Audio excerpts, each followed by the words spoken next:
Welcome to 30 Minutes Away. My name is Matt. Non parlo l'italiano. I don't speak Italian. You know, it was dark, and then it was blue, and then the sun came up all orange. It was beautiful this morning in southern skies. The writing room worked late last night and delivered this to me, so I'm handing it to you. A romance. Don't roll your eyes. It has some interesting places to take you.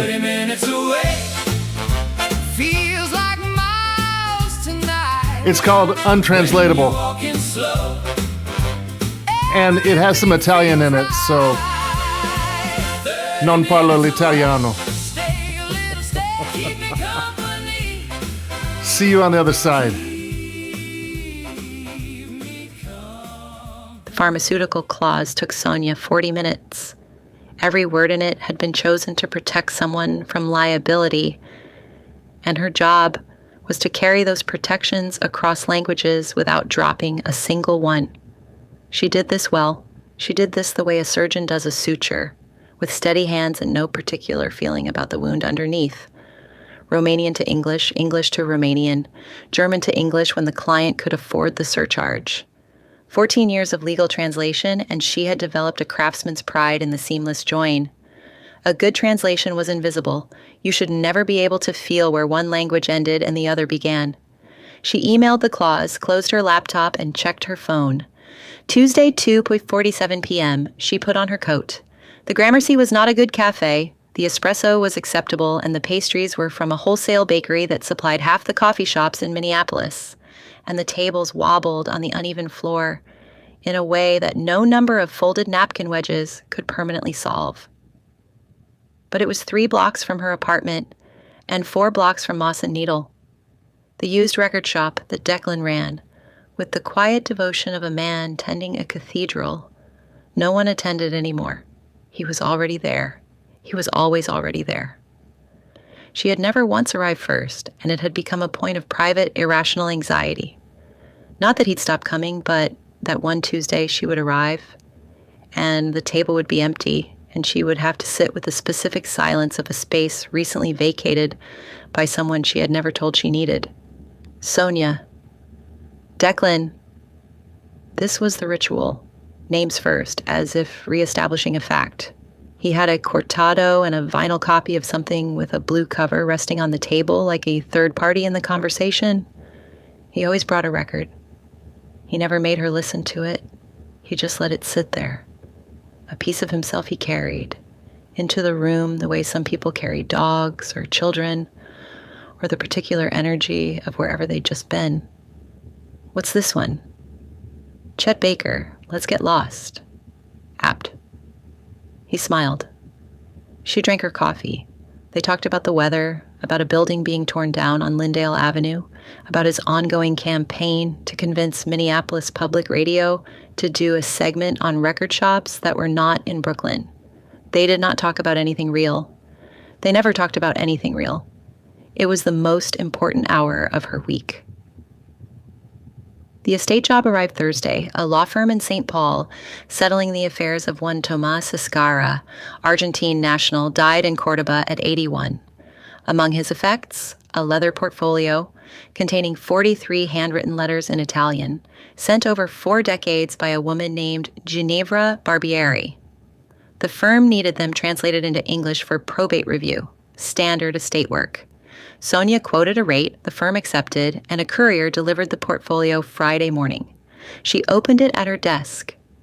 The letters were written on thin paper, not quite onion skin, but close, in a hand that started disciplined and grew wilder over the years, as if penmanship were a form of restraint that Ginevra had slowly decided to abandon.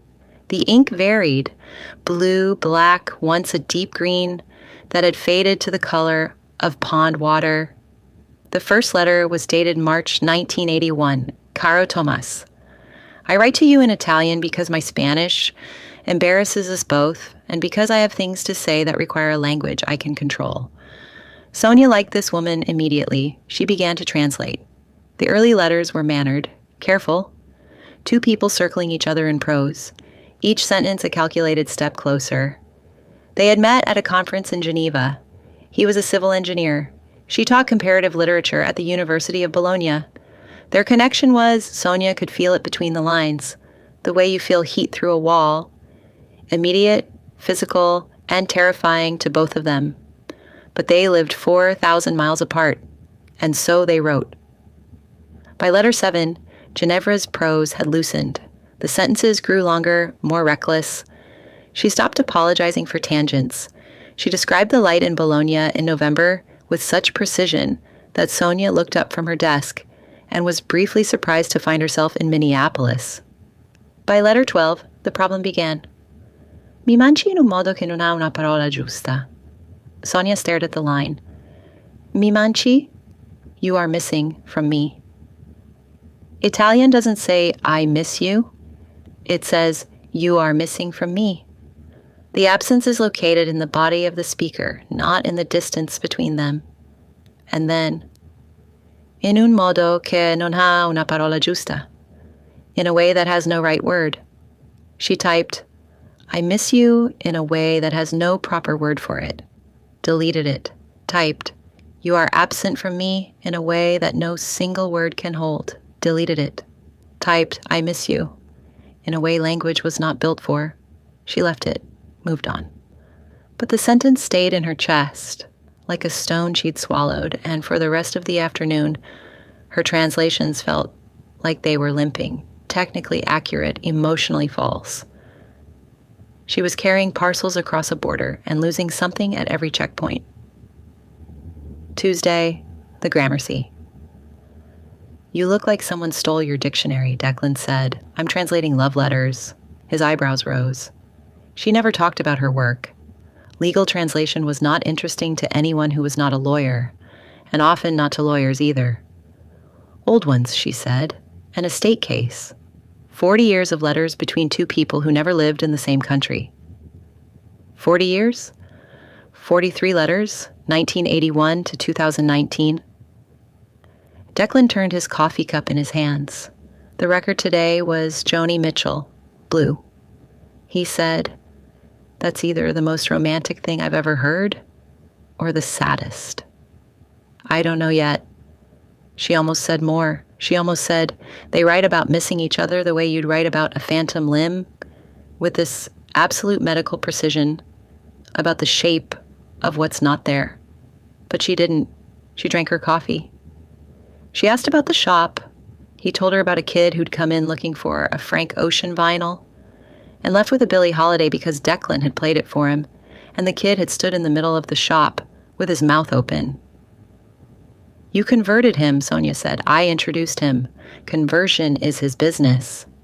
She walked home in the cold and thought about the word introduce, how it came from the Latin introducere, to lead inside. How Declan used language that way, without knowing it, without the 14 years of training, without the footnotes. He just said things that meant what they meant. Letter 19 was the one that broke the translation open. Ginevra, 1994. Tomas had invited her to come to Buenos Aires, not for a visit, to live, to close the distance, to stop writing and start being in the same room. She refused. And the reason sat in Sonia's chest like a fist. Ho paura che la vicinanza ci renderebbe ordinari, che quello che siamo sulla carta, questa versione di noi, distillata, ogni parola scelta, morirebbe nella cucina, nel traffico, nel rumore delle mattine normali. Ti amo troppo per rischiare la traduzione. Sonia translated it straight, because it deserved to be carried without ornament. I'm afraid that closeness would make us ordinary. That what we are on paper, this version of ourselves, distilled, every word chosen, would die in the kitchen, in traffic, in the noise of normal mornings. I love you too much to risk the translation. She sat back from her desk. She read it again. I love you too much to risk the translation. Ginevra was afraid that the written version, the curated, precise, every word weighted version, was the best version. That the real thing, the daily thing, the version with burnt toast and disagreements about dishes, And all the moments when you can't find the right word because you're tired and human and standing too close, that version would be lesser. That the mess of proximity would ruin the art of distance. Sonia recognized this fear, the way you recognize your own handwriting on a note you don't remember writing. She closed the laptop. She went to bed. She did not sleep well. The final letters were hard. Ginevra, 2019. She was sick, and she didn't name it, but the handwriting told the story. The confident loops had thinned. The lines drifted downhill on the page. She wrote less about Bologna and more about time. And then, in the last letter, number 43, undated, the ink pale blue, the hand unsteady, she wrote, "Non tradurre più, Thomas. Non tradurre quello che senti in quello che puoi scrivere. Dillo alla persona che hai davanti. La traduzione perfetta è quella che ti esce dalla bocca prima che tu possa correggerla."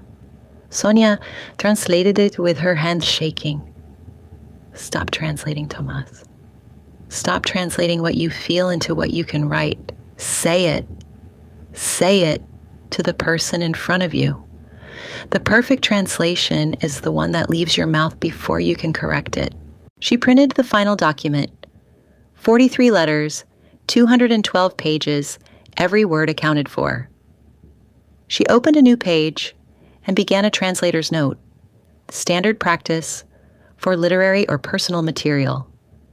She wrote 3 paragraphs about the linguistic challenges of rendering informal Italian into contemporary English, about the evolution of Ginevra's syntax over 4 decades, about the untranslatable terms she had flagged with brackets.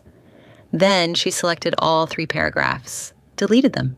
The note was accurate, comprehensive, defensible, and it said absolutely nothing. Ginevra and Thomas had 43 letters, 4 decades of the most beautiful, precise, carefully chosen language Sonia had ever encountered in any of her 3 working languages. They had built a cathedral of correspondence, every arch load-bearing, every word placed with the devotion of people who understood that this, the page, the ink, the chosen word, was all they had, and they had never once stood in the same kitchen. They had written around each other for 40 years. They had perfected the art of distance. They had loved each other in translation. And translation, Sonia knew better than anyone, is the art of getting close enough to touch while keeping one foot on each side of the border.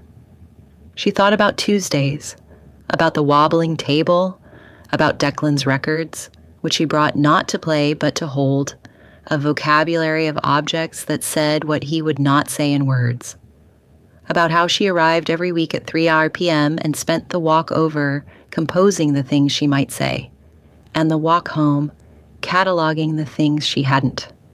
52 Tuesdays a year, 2 years, 104 afternoons of coffee and weather and records, and carefully, scrupulously, nothing.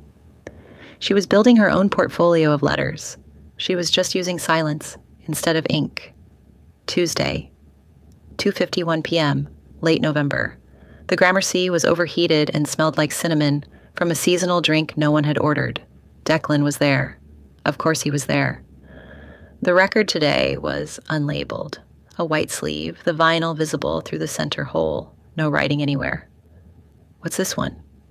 "Don't know," he said. "Found it in a crate. Someone dropped off. No label, no markings. Could be anything." "You didn't play it?" "Not yet. Thought I'd wait." "For what?" He looked at her. He had blue eyes that had been looking at her across this table for 2 years, with a patience that she now recognized as its own form of fluency, a language she'd been pretending she didn't speak. "For someone to listen to it with," he said.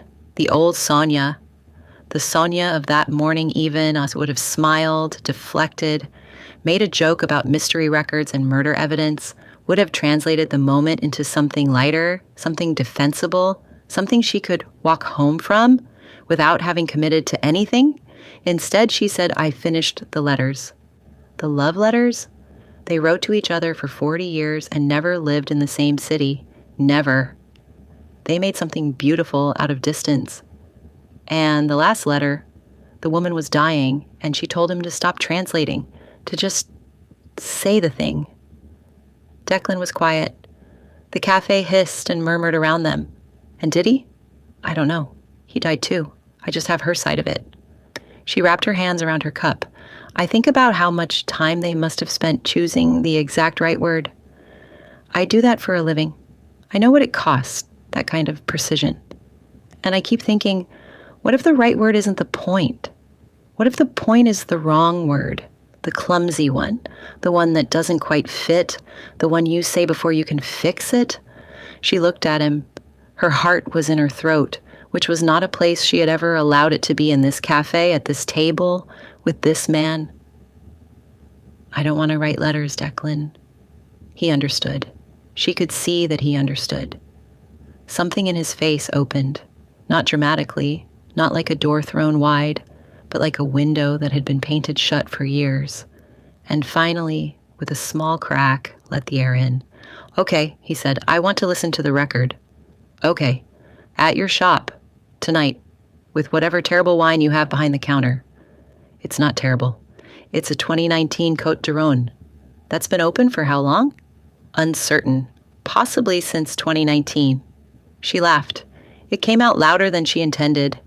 Graceless, surprised, the kind of laugh that a professional translator would never commit to paper because it had no equivalent in any other language. He picked up the record.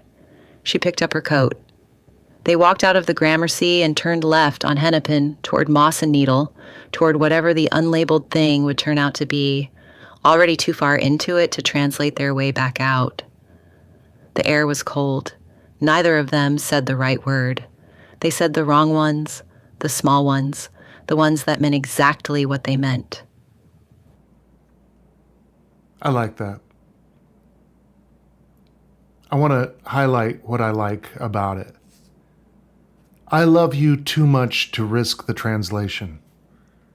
That line inverts everything we think translation means. Ginevra spent 40 years trying to get it perfect, keeping the distance between Thomas, because that was going to create the perfect romance. Then, on her deathbed, told Thomas to stop trying to translate. Maybe she got it wrong. Yeah. Funny how that is.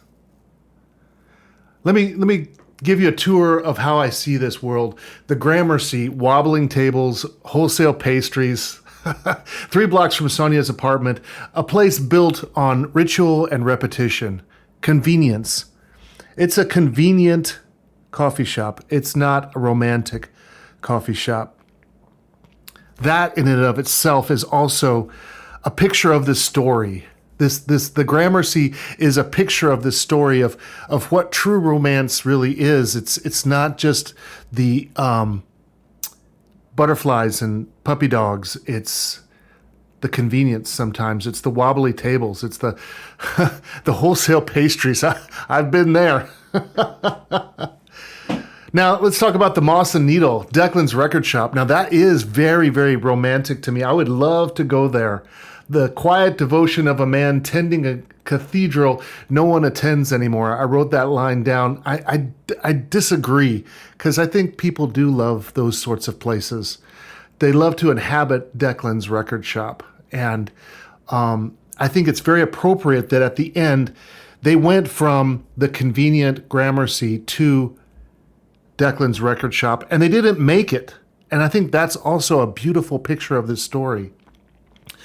Let's talk about the letters themselves, 1981 to 2019. That kind of surprised me because I was seeing this back years ago. I didn't see that it being completely modern times. But, you know, the letters were thin paper. The ink varied blue, black, green. Handwriting gets wilder over the years. The penmanship was a form of restraint that Ginevra slowly had to abandon. Life does that, doesn't it? The things, the rules, the decisions, you slowly loosen your grip on your pen. The pharmaceutical clause at the start, it really sets up Sonia's entire worldview. The precision, the translation as a weapon of distance. Ginevra's refusal, letter 19. It mirrors Sonia's own fear exactly. And the proximity turns a cathedral into a kitchen. The unlabeled record. I want to land on that unlabeled record because I think that is the thesis in miniature of this whole story. Declan waits 2 years with something he couldn't name and decided not to listen to, waiting for the chance to have a improvisation with Sonia. To listen to it for the first time, the two of them, and not be able to translate it for her or warn her. Then let's look at the last line there, saying the wrong ones, the small ones, the ones that meant exactly what they meant. Precise. Just about imprecision, though. Now, here's where my Italian gets horrible. Mi manchi in un modo che non ha una parola giusta. The untranslatable itself, the moment the translation breaks. The distance is a world that the words don't make right. That's me trying to translate. It's untranslatable. You get it? She was building her own portfolio of letters. Sonia was. She was just trying silence instead of ink. She was letting Sonia, Declan, and they sit at their wobbly coffee table and they go through the motions. And she was okay letting that be the reality of her life. And at the end, she decided to turn away from that. So let me ask you the question. At the end, was Sonia becoming reckless? Or is Sonia choosing recklessness before she becomes Ginevra? Before her time runs out? Or was she just going with it? Was she going to still translate, still hold back, or was she going to enter into this moss and needle record shop of the romance of life? Because this doesn't have to be only about romance. It can be about your life, about my life. Sometimes I want to have everything all planned out and I'm not willing to make a step, and I'm going to keep my distance because I don't want anything to get in my way from getting into my heart and really causing pain. But Ginevra lived that way, wrote letters to Tomas, and at the end, tragically, she saw the error in that plan.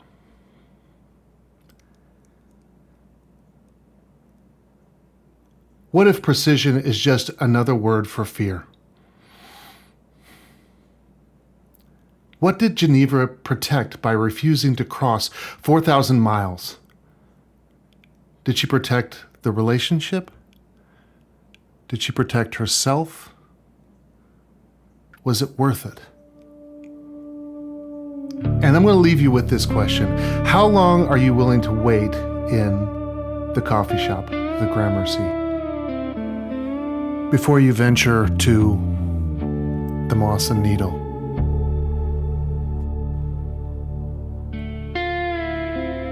For correspondence, please write to me, podcasts at pipchi.com. That's pipchi.com.